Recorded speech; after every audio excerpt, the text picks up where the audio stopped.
Di tahun 2021 ini, otomotif pabrikan Jepang masih menguasai hampir 97% pasar otomotif di Indonesia.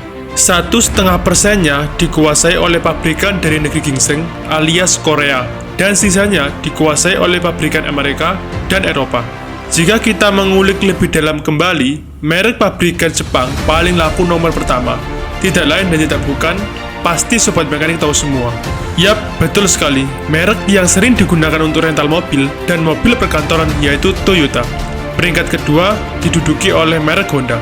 Modelnya yang stylish dan milenial membuat merek ini banyak diburu oleh kaula muda. Dan memang, merek ini lebih mengutamakan aerodinamis dan kecepatan. Salah satu produk paling larisnya adalah, yap, betul sekali sobat mekanik, yaitu Honda Mobilio.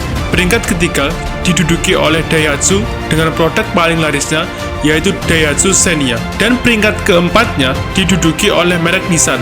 Meskipun menurut saya, sebenarnya merek ini bersaing tipis alias hampir satu strata dengan Daihatsu. Produk unggulannya yang dijuluki dengan mobil sejuta umat selain Avanza adalah Grand Livina. Mari kita analisis lebih dalam. Kenapa mobil Korea, Amerika, bahkan Eropa tidak begitu tenar di Indonesia? Padahal dari segi emisi atau gas buang, saya yakin emisi mobil Eropa lebih rendah karena di benua atau negara mereka untuk Amerika sudah menggunakan standar emisi US Tier 3 dan di Eropa menggunakan standar Euro 6.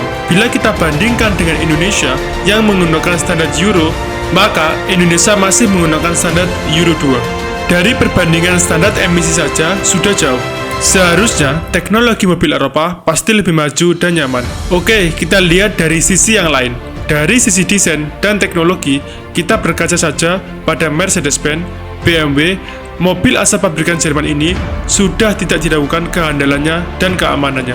Lalu, apa faktor utama mobil Jepang lebih laku di Indonesia daripada mobil Eropa? Sudah jelas, faktor utamanya adalah dari sisi ekonomis, baik dari harga, konsumsi bahan bakar, dan harga spare part yang terjangkau bagi kantong orang Indonesia. Mari kita hitung sama-sama. Kita ambil sampel negara Jerman.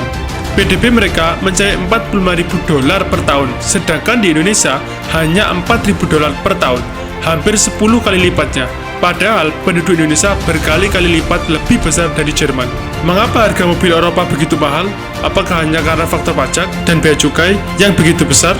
Sepertinya tidak. Harga mobil mereka begitu mahal karena teknologi part mereka begitu tinggi. Misal Mercy, mereka tidak mau menurunkan branding mereknya dengan menciptakan mobil LCGC dan sebagainya seperti yang dilakukan oleh mobil pabrikan Jepang.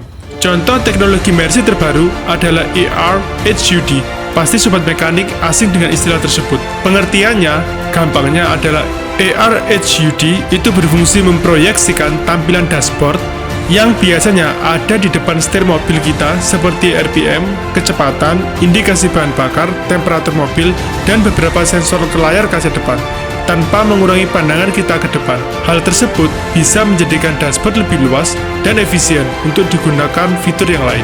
Ada juga teknologi Mercy yang sedang berkembang di Eropa, yaitu keamanan biometrik. Dengan teknologi tersebut, kita bisa menyimpan settingan mobil sesuai dengan ergonomis tubuh kita. Jadi sobat mekanik nggak perlu lagi mengatur jok, temperatur AC, ketinggian setir, dan sebagainya. Mobil sudah mengenali Anda ketika Anda semua memindai kode QR atau fingerprint. Wah, kalau pakai teknologi ini, sobat mekanik tinggal duduk dan tempel jempol.